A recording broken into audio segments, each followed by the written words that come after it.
بسم الله الرحمن الرحيم الحمد لله رب العالمين والصلاة والسلام على سيد المرسلين خاتم النبيين إمام المرسلين نبينا وسيدنا ومولانا محمد صلى الله تعالى على خير خلقه محمد وعلى آله وأصحابه أجمعين. قال الله سبحانه وتعالى وعاشروهن بالمعروف. وقال النبي صلى الله عليه وسلم خيركم خيركم لأهله وأنا خيركم لأهلي أو كما قال النبي صلی اللہ علیہ وسلم. محترم ناظرین، السلام علیکم ورحمۃ اللہ وبرکاتہ.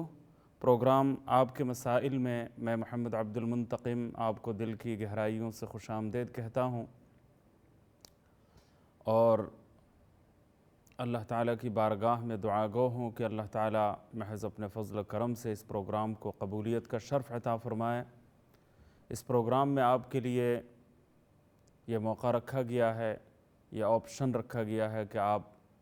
اس پروگرام میں کال بھی کر سکتے ہیں، آپ کی اہم سوالات بھی رکھ سکتے ہیں، کوئی کویسچن ہو تو آپ پوچھ سکتے ہیں. اللہ تعالیٰ توفیق عطا فرمائے کہ آپ کے سوالوں کا جواب قرآن اور سنت کی روشنی میں صحیح طریقے سے پیش خدمت کرنے کی سعادت حاصل ہو، اور آپ کی بھرپور شرکت کے ذریعے پروگرام انتہائی مقبولیت کا درجہ حاصل کر پائے. اللہم آمین. محترم ناظرین، کسی نہ کسی موضوع پر بات ہو ہی جاتی ہے. آج پوری دنیا میں ایک ایسا پروپیگنڈا چلایا جا رہا ہے کہ عورتوں کو ان کے حقوق نہیں دیے جا رہے، عورتوں کے ساتھ امتیازی سلوک ہو رہا ہے، عورتوں کے حقوق پورے نہیں کیے جا رہے، اور حقوق النسواں کی ایک تحریک اس سلسلے میں پوری دنیا میں برپا ہے، اور عورتیں جو ہے اس سلسلے میں اپنا احتجاج ریکارڈ کرانے کے لیے مارچ کرنے کے بارے میں بھی سوچتی ہیں. تو اس سلسلے میں بہت ساری باتیں گوش گزار کرنے کی ضرورت ہے. پہلی بات تو یہ ہے کہ اللہ تعالیٰ نے، اس کے رسول صلی اللہ علیہ وسلم نے اور دین اسلام نے عورتوں کو اتنے حقوق عطا فرمائے ہیں، اتنے حقوق دیے ہیں کہ کوئی مثال نہیں ملتی. اور اس سلسلے میں سب سے پہلے جو بات ذہن نشین کرنے کی ضرورت ہے وہ یہ ہے کہ عورتوں کی تخلیق اور مردوں کی تخلیق کے بارے میں ہمیں غور کرنے کی ضرورت ہے، سوچنے کی ضرورت ہے کہ کیا مردوں کی تخلیق میں اور عورتوں کی تخلیق میں کوئی فرق بھی ہے یا نہیں. دونوں کی جسمانی ہیئت، جسمانی ساخت اور پھر تخلیق کا نظام یکساں ہے یا دونوں میں کوئی فرق بھی ہے. اور اگر فرق ہے تو پھر جس حکیم ذات نے اس طرح فرق کے ساتھ پیدا فرمایا ہے، اس کے پیش نظر مقصد تخلیق بھی تو کچھ ہوگا. فطرت کے مطابق، جسمانی ہیئت کے مطابق، ساخت کے مطابق اور تخلیق کے نظام میں جو واقعی فرق موجود ہے اس کے مطابق ذمہ داریاں بھی